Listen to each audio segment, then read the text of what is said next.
People say a man's not supposed to cry. I never did, not when my old man died, not when I buried my dog under the cottonwood out back, not even when the marriage fell apart. But the day my 12-year-old daughter looked me in the eye and asked if I'd give up my rights to her, well, that's the day I felt something die inside. And no, I didn't cry. But I didn't sleep for 3 weeks either. See, I thought I was doing all right. Not great, not happy-go-lucky, but all right. I'd survived the divorce, survived the long nights in an empty house, the weekends with too much silence. My ex, Lena, she moved on faster than I could blink, married some slick guy with too much money and teeth too white to trust. But I held on to the one thing that mattered, my daughter, Lara. Lara was everything. Little blonde ponytail bouncing through the kitchen. Bare feet thudding down the hall on Saturday mornings, dragging me out of bed to make pancakes. Her laugh could clear the smoke from a man's heart.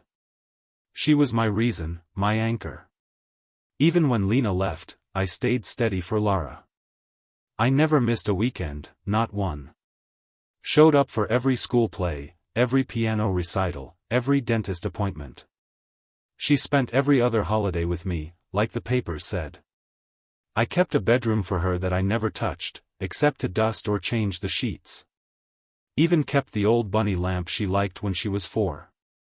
Dumb thing with a crooked ear, but she loved it. But things started shifting when Lena married the new guy. His name was Craig. Craig with the Porsche, the vacation photos, the all smiles every time camera face.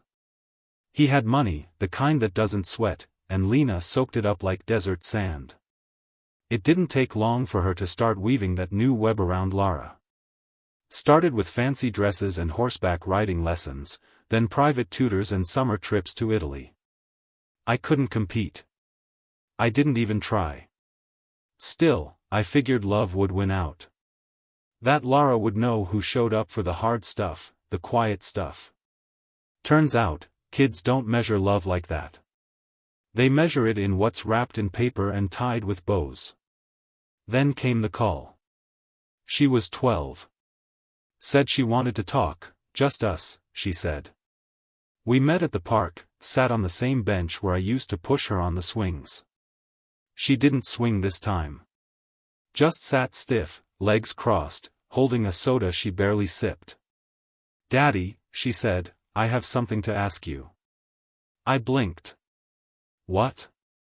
She looked down at her shoes. I want you to give up your parental rights. I don't remember what I answered then. Probably nothing that made sense. I think I just nodded, because what do you do when your child, your flesh and blood, decides that someone else should be his father? She left and I stayed sitting on the park bench. Until it got dark. It took me a week. A week in which I sat in an empty house and stared at a lamp with a rabbit on it. I drank too much. I stopped shaving. 3 weeks later, I lost my job. I was late too often, forgot appointments. My boss took it kindly, said I needed to clean up my act. But I couldn't. Not then. There's a kind of silence that follows a blow like that. Not the peaceful kind, more like the kind you hear in a church basement after the lights go out. I walked around my house like a ghost. Opened the fridge just to stare inside, not even hungry. Went days without turning on the TV. Just the ticking of the old wall clock and the creak of floorboards under feet that didn't know where they were going. I didn't sign the papers right away. Told myself I wouldn't. Told myself I'd fight it, drag Lena to court, show the judge I was a good father. But I didn't do any of that. I just sat. Watching dust settle on the shelves and mail pile up by the door. Then one night I came home drunk, first time in years, and there it was on the table. The petition. Legal words printed in cold ink, asking me to officially erase myself from her life. Lara's name in block letters. Craig's name right underneath it. And my name at the top. Like I was the problem to be solved. I signed it. Didn't even think. Just grabbed a pen and scratched my name like it meant nothing. Like I was signing for a damn package. I mailed it the next morning, sober. And when I walked back into the house, it didn't feel like home anymore. I remember sitting down on the couch and staring at the bunny lamp. It was still on, casting that dumb yellow glow. I got up, unplugged it, and boxed it up. That was the day I stopped being her father. The depression didn't hit like a wave. It was slower than that. Like a leak in the roof, you don't notice until the whole ceiling sags. I stopped looking for work. Cashed out what little savings I had. Let the beard grow. Friends stopped calling. I didn't blame them. My mother came by a few times. She never pried, never pushed. Just brought groceries, made coffee, and sat in silence. Sometimes she'd talk about her garden, or what the neighbors were up to. I appreciated it, even if I couldn't say much back. 3 months went by like that. A season gone in the blink of a broken man's eye. Then something shifted. It wasn't some big revelation. Just one morning, I looked in the mirror and didn't recognize the man staring back. Greasy hair, red eyes, stained shirt. A stranger. And I thought, if I keep going like this, I won't come back from it. So I started walking. Just around the block at first. Then to the next neighborhood. I'd walk for hours. Didn't care where I was going. Just needed to move. I stopped drinking. Started shaving again. Polished up my resume and applied for everything that paid. Got a job fixing HVAC systems. Nothing glamorous, but it kept my hands busy and my mind quieter. 6 months after that, I met Claire. She was a nurse, working long shifts, raising her daughter on her own. We didn't hit it off right away, she was guarded, and I was still trying to stitch myself back together. But we kept running into each other at the diner near the worksite. Eventually started talking. Then laughing. Then sharing stories we didn't tell most people. She knew pain. And she didn't flinch at mine. I didn't plan on marrying again. Thought that part of my life was over. But something about Claire made me believe I wasn't done yet. We got married a year later. Her daughter, Ava, was 7 at the time. Shy at first, but she warmed up to me. Started calling me Dad on her own. No papers, no begging, just one night at bedtime, she said it like it had always been true. And this time, I didn't need to be convinced. I adopted her a few months later. And let me tell you, I didn't take that lightly. Not after what I'd been through. But when I signed those papers, it felt right. Like I was reclaiming something I'd lost. I thought the past was behind me. But pain doesn't forget your address. It just waits for the right time to knock again. It was Tuesday when she came back. 10 years had passed since I signed those papers. 10 years of silence, not one birthday card, not one phone call. On my birthday, I checked my phone hoping for a message. Something. Just the slightest message from her. But I never got anything. But on that Tuesday, there she was. Standing on my front porch like a memory I never wanted to see again. She looked older, of course. 22 now. Still had her mother's hair, but the light in her eyes, if it ever came from me, was long gone. She was thin, pale, the kind of tired that doesn't come from lack of sleep. She was carrying a duffel bag that looked too heavy for her frame. "Hi, Dad," she said. That word. After all those years. It didn't feel right coming out of her mouth. Claire was in the kitchen. Ava was away at college. I stepped outside and closed the door behind me. She didn't flinch. "What are you doing here?" I asked, flat. She shrugged. "Craig kicked me out." Just like that. No apology. No, I was wrong. No explanation. Just a problem dumped on my porch. Turns out Lena had passed 6 months earlier. Cancer. Quick and quiet, like everything she ever did when it came to me. She didn't tell me. Nobody did. Not that I expected her to. But Lara, my daughter, she didn't call either. Didn't even send a damn email. And now, with her mother gone, her stepfather didn't see any reason to keep her around. Told her she was an adult, time to figure life out on her own. Never mind that he raised her.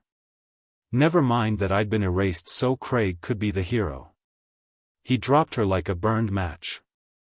And she came crawling back to me. I wish I could tell you I welcomed her with open arms. That I pulled her into a hug and said, "You're home now." But I didn't. I couldn't. "I don't think you're here because you love me," I said. "I think you're here because you need something." She looked away. Didn't argue. Just stood there with her bag, waiting to be let in. "I've got a family now," I told her. "A daughter who calls me dad. A wife who stood by me when I was at my worst. This house, it's not yours." Her lips trembled. She looked like she wanted to cry, but no tears came. "So that's it," she whispered. "You won't help your own daughter?" "My daughter made a choice 10 years ago," I said. "You made it clear who you wanted as your father." She didn't say another word. Just turned and walked off my porch, that bag dragging behind her like a body. I went back into the house. Claire didn't ask. She just handed me my coffee and sat next to me on the couch. We didn't talk for an hour. I didn't need to say anything. She knew everything. She always knew. But it wasn't over. A week later, my mother called. Lara had shown up at her place, crying, saying I turned her away. Grandma took her in, of course she did. Blood still means something to the old generation, even if that blood's gone sour. Didn't take long for the truth to come out. Lara told her she didn't need me. Said she'd only come back because she thought I owed her. That I had a house, a stable life. Money. Said she figured I'd feel guilty enough to write a check or two. My mother told her to pack up and leave. "You hurt him once," she said, "but you won't do it again." It broke her heart to say it. But it needed to be said. Last I heard, Lara was staying with a friend, working some minimum wage job, still waiting for someone to rescue her. She sent me a few texts. The kind that sound like apologies but aren't. I didn't answer. Now I sit at my desk with a form halfway filled out, a restraining order. Not because I hate her. Not because I want to punish her. But because I don't trust what she's capable of when she's desperate. And she's desperate now. Sometimes, when the house is quiet, I still hear her voice from that day in the park. "I want you to give up your parental rights." And that 12-year-old girl, with her mother's words in her mouth, still lives in the corners of my mind. I don't know what to do next. I've got peace now. A second chance. But the wound she left, it never fully closed. Maybe it never will. You'd think the pain dulls with time. That it fades, like a scar you stop noticing. But it doesn't. It just settles in differently. Becomes part of the landscape, like a dent in a truck door, always there, even when the paint's polished and clean. After I signed those papers, and before Lara showed back up at my door, there were years where she simply didn't exist. Not in photos, not in conversation, not in thought, at least not where anyone could see. Claire never pushed. She knew something had broken in me long before we met. Knew not to ask about the girl in the picture frame I kept in the drawer. But sometimes, when Ava wasn't looking, I'd find myself staring at her, trying to remember if Lara ever smiled like that. If she ever laughed like Ava did, full of light and mischief. Sometimes I couldn't remember. That's what broke me most.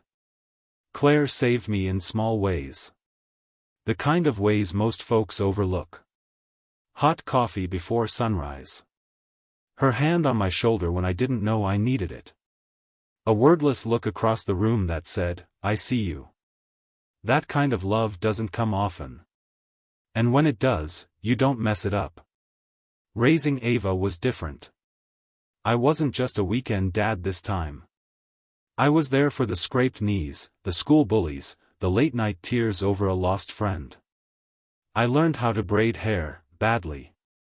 Learned what period cramps meant and when to shut up and hand over the heating pad. She called me Dad like she was born to it. Never asked questions about the past. Never needed me to explain why I flinched when Father's Day rolled around. One year, she made me a card, hand-drawn, with a stick figure holding a hammer. "You fix everything," it said. I kept that card in my wallet for years. Still have it, folded and frayed. It wasn't all sunshine. I'd be lying if I said it was. I had days when the old grief came back swinging. Days I'd hear a name, or see a girl in a ponytail, and the past would sucker punch me all over again. But I got through them. You always do, if you've got something to hold on to. I started seeing a therapist after Ava asked me why I always looked sad at Christmas. She didn't mean it unkindly, kids just say what they see. And what she saw was a man still haunted. The therapist was a quiet woman with kind eyes. She didn't ask much. Just let me talk. I told her about the divorce. About the papers. About Lara. She didn't judge. Didn't offer advice. Just nodded, and wrote things down, and asked the kind of questions that made the silence feel less loud. She told me something I still think about. You can forgive someone without inviting them back in. I didn't know then how much I'd need those words. Because Lara wasn't done. She started sending emails. At first, just one-word things, "Sorry." "Hi." "Help." Then came the longer ones. The justifications. The blame shifting. The soft threats. "You left me. You didn't fight. You should have known better." Like I was supposed to read her mind at 12. Like she hadn't already chosen Craig, called him Dad for a decade, erased me like a bad line in a book. I didn't respond. Then came the voicemail. Slurred. Late at night. Said she was homeless. Said she needed help. Said I owed her. That's when I started the paperwork. Not because I hated her. But because I couldn't let her tear down what I'd rebuilt. I couldn't risk her hurting Ava. Or Claire. Or me. I'd spent too long crawling out of that hole to let someone who dug it pull me back in. The restraining order was a quiet thing. No drama. Just a signature, a stamp, a line drawn in sand that said, "This far, no farther." Still, I kept looking out the window for weeks after. Half expecting to see her. Half wishing I didn't. And the worst part? I still loved her. Still wanted to believe the little girl who made me pancakes once on Father's Day was somewhere inside that angry, broken woman. But love without trust is like a gun without a safety. Sooner or later, someone gets hurt. That's where we left it. For now.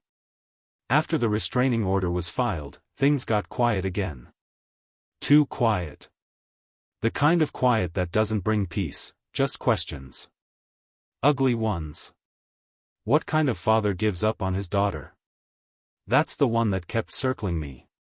No matter how much I tried to bury it under logic, under what she'd said, what she'd done, that question kept crawling back up. I didn't tell Ava about the order. Didn't want to drag her into it. Claire knew, of course. She always knew. She stood beside me when I filed it, her hand on my back like a reminder I wasn't alone. Still, I felt alone. It's a strange thing, to be scared of your own child. Not scared she'll hurt you physically, though that crossed my mind, the way her eyes looked hollow the last time, but scared of what she might burn down just to stay warm. Some people, when they get desperate, they turn into something else. And Lara, well, I didn't know who she was anymore. She started circling back through family. Showed up at my mother's again. Different tone this time. Cold. Businesslike. If he doesn't want to help, that's fine, she said. I don't need him. I just thought he'd do the right thing for once. That's what she told my mom. And maybe she believed it. Maybe she needed to. But the part that stuck, the part that crawled under my skin like a splinter, was what she said next. I'll find someone else. Somebody with money. I'm not going to beg. That's when my mother told her to go. Told her, gently but firmly, that whatever sympathy she'd earned had been spent. That she'd betrayed me once, and now she was just trying to twist the knife. That conversation wrecked my mother. I saw it in her eyes the next time we sat on her porch. She looked older. Tired. Like a piece of her had snapped. I used to think blood was enough, she told me, sipping her coffee. But it ain't. Not when the heart's gone rotten. I didn't say much. Just nodded and stared out at the yard, watching the wind run through the grass. But inside, I was thinking about that word, rotten. Had I let her rot? Had I walked away too soon? Or had Lena poisoned her so slowly, so subtly, that by the time I realized what was happening, Lara was already someone else's daughter? That's the part no one tells you about fatherhood, the helplessness.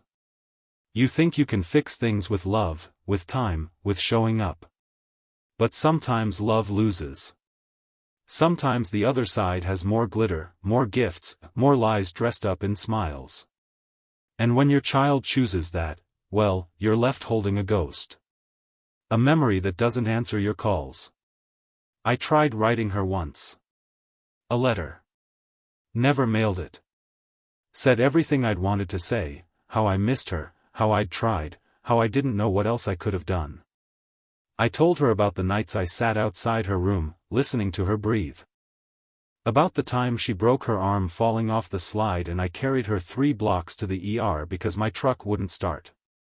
I reminded her how she used to hold my hand in parking lots even when she was too old for it. But I ended the letter with this. I'm not your father anymore. Not because I stopped loving you, but because you stopped needing me. And maybe that's how it's supposed to be. But if you ever decide to come back, really come back, come as someone who wants a relationship, not a rescue. Otherwise, don't come at all. I burned it in the fireplace that night. Claire found me afterward, just staring at the embers. You did the right thing, she said. Funny how the right thing still feels like hell. There's a kind of exhaustion that sleep can't touch. You wake up with it. Carry it around. Like wet clothes after a storm, heavy, cold, and clinging. That was me, those weeks after Lara's final visit. Not sad. Not angry. Just hollow. Claire kept things moving, laundry, groceries, reminders to pick up Ava from the airport when she came home for the semester break. Ava, God bless her, never asked too many questions. Just watched me like she was waiting to catch me if I slipped. And maybe I would've, if not for her. Funny thing is, I kept expecting some kind of final blow. Some dramatic goodbye or a nasty message, maybe a voicemail with all the fire Lara couldn't show in person. But none came. Nothing. And nothing can be loud. Louder than any scream. I went back to work. The HVAC business was steady, mindless enough to stay busy, physical enough to sweat the demons out. I started running again too, early mornings before the sun could judge me. That's when I started thinking back. Not about the end, I'd chewed that bone to dust, but about the beginning. The small moments. The ones no one talks about. Lara's first word wasn't "mama" or "dada." It was "up." Said it holding her arms out like I was the only mountain she trusted. I remember the way she'd fall asleep in the truck, tiny hand wrapped around my thumb like it was an anchor. And then the change. The trips with Lena. The private schools. The new clothes. Her voice started carrying a different edge, not cruel, not yet, but distant. Like she was reciting someone else's lines. I blamed Lena, sure. Blamed Craig too. But if I'm being honest, and hell, I might as well now, I wasn't perfect either. I got bitter. Snapped more than I should've. Pulled back when I should've leaned in. Pride's a hell of a drug, and I was on a steady dose. But even if I messed up, I never stopped showing up. Not until she asked me to leave. And that's the part that still bleeds. She didn't push me away. She invited someone else in. Made room for him by cutting me out. I saw a buddy of mine around that time. Guy I used to work with, back before the fall. He asked about Lara, not knowing. I gave him the short version. He just nodded and said, "Damn. That's cold." Then he asked something I didn't expect. "You still love her?" I didn't answer right away. Took a sip of coffee, stared at the table. "Yeah," I said finally. "But it's a quiet kind of love. Like visiting a grave." That's what it felt like. Loving someone who didn't exist anymore. The girl who asked me to read her bedtime stories, who held my hand in parking lots, she was gone. And the woman who took her place? She was a stranger in my house. The real gut punch came later, though. I got a call from a woman I didn't know, social worker, maybe a friend of a friend. She said Lara had mentioned me, briefly, in passing. Said I was unavailable. That I'd moved on. I almost laughed. Moved on? No, I just learned to live with the hole. But the part that stuck, and I don't know why, was this: the woman said Lara might be looking for someone to believe in her again. And I couldn't help but think, she's still fishing. Still trying to find a new angle. Still rewriting the past in a way that keeps her clean. So I hung up the phone. Went out to the shed. Dug out the box I swore I'd never open again. Inside? Every photo. Every drawing. The old Father's Day cards. Even the bunny lamp, somehow still intact. I sat on the floor for a while. Didn't cry. Just looked. And I told myself something I should have said a long time ago. You did your part. I stood up, closed the box, and put it back. That night, Claire found me sitting on the porch. Said nothing, just handed me a beer. "You all right?" she asked. "No," I said. "But I'm done apologizing." She nodded. We sat there, watching the stars. It's strange how grief becomes routine. You stop noticing its shape, but it's always there, like a limp you've learned to walk with. That's how it was for me, after I buried the box and put that chapter of my life back on the shelf. I started counting blessings after that, not out loud, not like some self-help mantra. Just little things. Claire's laugh in the kitchen. The sound of Ava's car pulling up when she came home from school. A quiet house where I didn't have to watch my words. Peace. That's what I'd built. Took years. Cost me plenty. But it stood. Brick by damn brick. Then one day, Ava came to me with a question. One that hit harder than I expected. "Do you ever think about her?" She didn't say Lara's name. Didn't need to. I looked at her, my second chance, my redemption, my daughter by heart if not by blood, and I could see the worry in her eyes. She wasn't just asking out of curiosity. She was checking if there was still a crack in the foundation. So I told her the truth. "Yeah," I said. "I think about her more than I want to." She nodded. Looked down at her coffee. "You ever think about forgiving her?" That word again. Forgiveness. The golden ticket everyone thinks heals all wounds. I think about it, I said. But it doesn't mean I let her back in. Ava didn't press. Just nodded again, quietly. She knew the story. Maybe not every detail, but enough. Enough to know that love, when twisted hard enough, becomes something unrecognizable. Later that week, I got a letter. Handwritten, messy, no return address. It was from Lara. I didn't open it right away. Just left it on the counter, next to the grocery list and the electric bill. Sat there for days. Every time I passed it, I thought about fire, how easy it would be to strike a match and let the past burn clean. But I didn't. On the 5th day, I opened it. It wasn't long. 3 pages.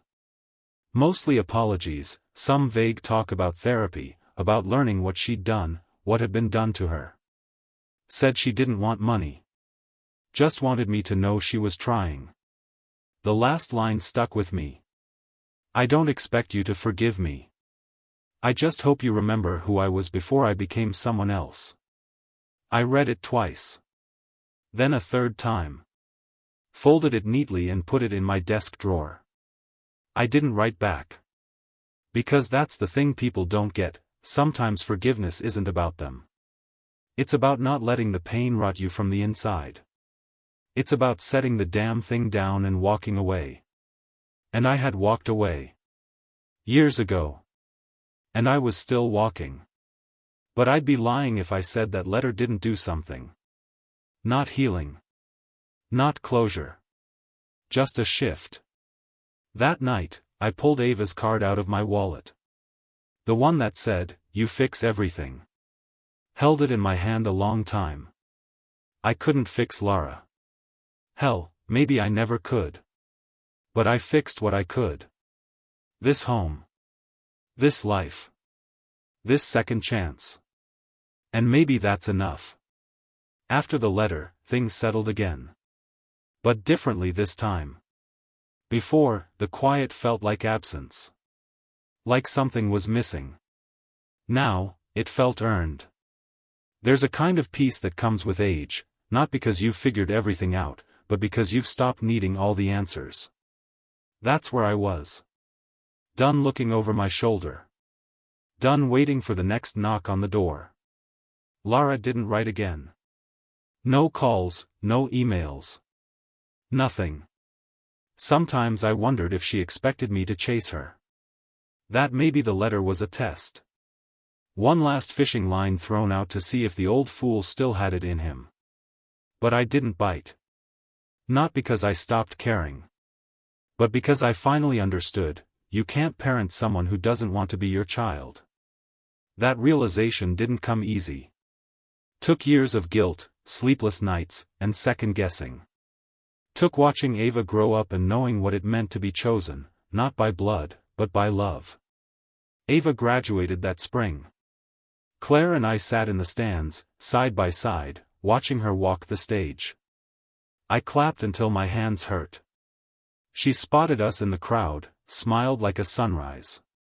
Afterward, we went out to dinner. The 3 of us. Like a real family, because we were one. We didn't talk about Lara that night. Didn't need to. But as I watched Ava laugh with Claire, something in me shifted again. I realized I wasn't angry anymore. Not at Lara. Not even at Lena.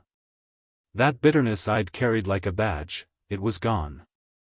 Not replaced with sweetness. Just, nothing. An empty space where something heavy used to sit. I walked out of that restaurant feeling lighter. Next day, I went into the garage, dug through the shelves, and found the bunny lamp. It still worked. Same warm yellow glow. That stupid crooked ear still wobbling. I didn't cry. Just looked at it a while. Then I boxed it up again, not out of pain, but because I finally could. No wait. No ghosts. Just a thing from a time that's over. Claire came in, leaned on the doorframe. "You all right?" she asked. I nodded. Yeah, I said. I think I finally am. She walked over, took my hand, and we stood there together. No words. No big moments. Just two people who'd weathered the storm and were still standing. Still here. A few months after Ava's graduation, I got word that Craig had died. Stroke. Quick. Quiet. Just like Lena. I didn't feel anything when I heard. No anger. No satisfaction.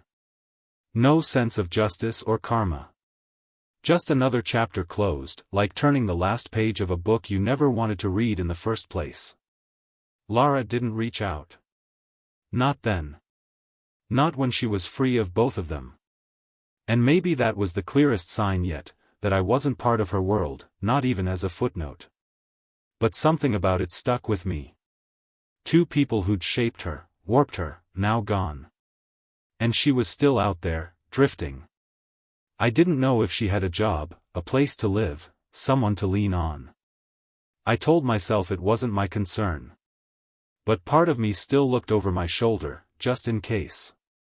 Claire noticed. She always did. We were out in the garden one Saturday morning, she was weeding, I was supposed to be laying down mulch, and she looked up and said, "You still worried she'll come back?" I didn't answer right away. Just kept spreading the mulch. Not worried, I finally said.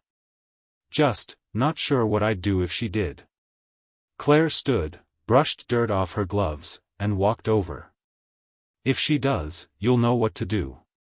And if you don't, we'll figure it out together. That's marriage, right there. Not promises. Just presence. That night, I dreamt of Lara as a child. Not the teenager with cold eyes. Not the woman with accusations and demands. Just a little girl, running barefoot through the backyard, laughing like the world hadn't touched her yet. I woke up with tears on my pillow. First time in years. I didn't tell Claire. Just got up, made coffee, and sat on the porch watching the sun rise. Some mornings, that's all you can do, sit with your memories, let them pass through, and breathe. I started thinking about legacy.